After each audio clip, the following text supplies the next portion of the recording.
की रस्म शुरू होने वाली है और प्रिया की नज़र अपनी इकलौती भाभी को ढूंढ रही है। उसने अपनी दोस्त को माँ को बुलाने भेजा।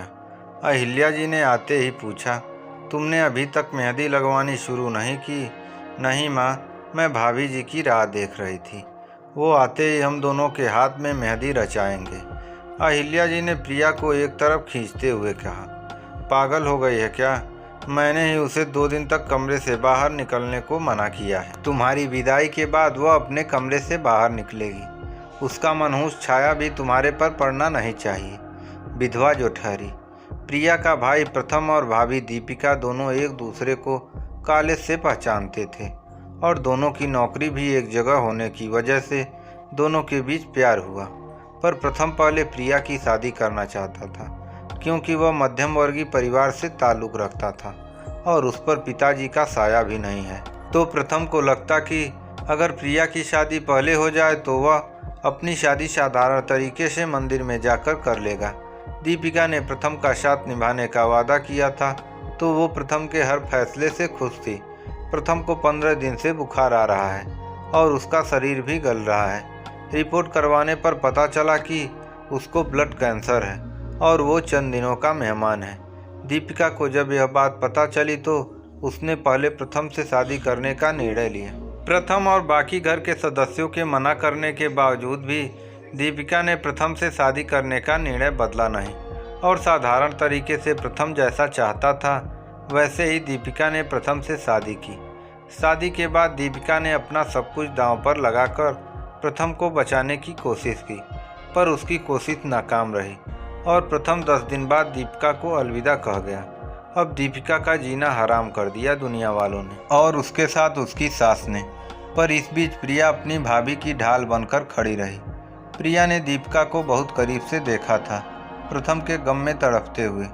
दीपिका की सास अहिल्या जी जब तानों से उसका दिल छलनी कर देती तो उस पर मरहम लगाने का काम प्रिया करती। अभी प्रथम के गम से उभरी भी नहीं थी दीपिका और उसे ऑफिस जाने का फरमान जारी कर दिया, साथ में घर का सारा काम भी।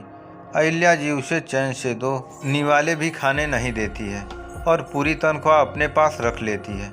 पर अपने प्यार प्रथम की माँ को वो कुछ नहीं बोलती है क्योंकि वह प्यार करती है प्रथम को और उससे जुड़ी हुई हर चीज़ को, जिसमें अहिल्या जी भी शामिल हैं। दीपिका नहीं चाहती कि वो कुछ ऐसा करे कि जिससे प्रथम की आत्मा को दुख पहुँचे, इसलिए वह चुपचाप अहिल्या जी को सहती जा रही है और आज भी वही कारण था और वो कमरे में बंद हो गई थी। प्रिया अपनी मेहंदी की रस्म में दीपिका का इंतजार कर रही है और अहिल्या जी ने जब बताया कि दीपिका को मैंने ले आने से मना किया है, इतना सुनते ही प्रिया को अपनी माँ पर गुस्सा आ गया और वो ज़ोर से चिल्लाई, फिर माँ आप और बुआ जी को भी कमरे में बंद रहना चाहिए। और माँ आप एक बात भूल गई शायद, भाभी को भी पहले मालूम था कि भैया को कैंसर है और वो चंद दिनों के मेहमान हैं। फिर भी अपने प्यार के खातिर सबके मना करने के बावजूद भी भैया से शादी की। मनहूस हो नहीं है हम हैं। और एक बात बता दूं, मैंने भैया से वादा किया है कि मैं उनके सुख दुख में बराबर भागीदार रहूंगी और मेरी शादी की हर रस्म और भैया बनकर निभाएगी। अगर आप सबको एतराज़ है तो आप सब शादी में शामिल मत होइए, पर मैं यह शादी अपनी भाभी के बगैर नहीं करूंगी। इतना कहकर आंखों में आंसू लिए प्रिया दौड़ पड़ी अपनी भाभी से मिलने, जो उसे उसके भैया की तरह प्यार करती है। अहिल्या जी को अपनी गलती समझ में आ गई थी। उन्होंने कमरे में जाकर दीपिका के सर पर ममता भरा हाथ सहलाया और कहा, बेटा मुझे माफ़ कर देना, मैं तो भूल ही गई थी।